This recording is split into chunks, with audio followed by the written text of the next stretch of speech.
আজি আমি আহিছোঁ বিশ্বনাথ ঘাটৰ উমাটনি পাহাৰত আমি আজি চাম কি আছে। উমাটনি পাহাৰৰ গোটেইখিনি আপোনালোকে যাব পাৰিব। তেতিয়াহ'লে বলক আজি আমি উমাটনি পাহাৰত কি আছে তাত আমি আহিছোঁ। এইটো চাওক চাৰিওপিনে আছে। এইটো আমাৰ ব্ৰহ্মপুত্ৰ নদী। মোৰ পিছপিনে চাই আছে ব্ৰহ্মপুত্ৰ নদী। এতিয়া আমি বলক উমাটনি পাহাৰৰ পিনে নামি আছোঁ। ইয়াত আপুনি চাব বহুত ডাঙৰ শিল আছে।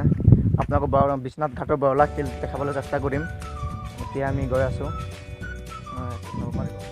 চাৰিওপিনে চাওক শিল। ইয়াত পিছপিনে গছ গছনি আছে।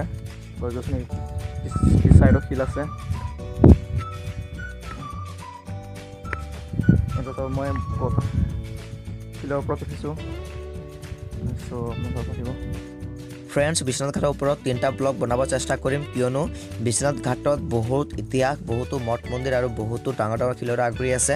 আজি এই ভিডিঅ'টোত অকল বিশ্বনাথ ঘাটৰ উমাটনি পাহাৰত থকা ডাঙৰ শিলটোত উঠিব চেষ্টা কৰিম। আশা কৰোঁ আপোনালোকে ভিডিঅ'টো চাই ভাল পাব। ফ্ৰেণ্ডছ, নেক্সট ভিডিঅ'ত বিশ্বনাথ ঘাটত থকা মঠ মন্দিৰ আৰু বিশ্বনাথ ঘাটৰ ইতিহাসৰ বিষয়ে বনাম।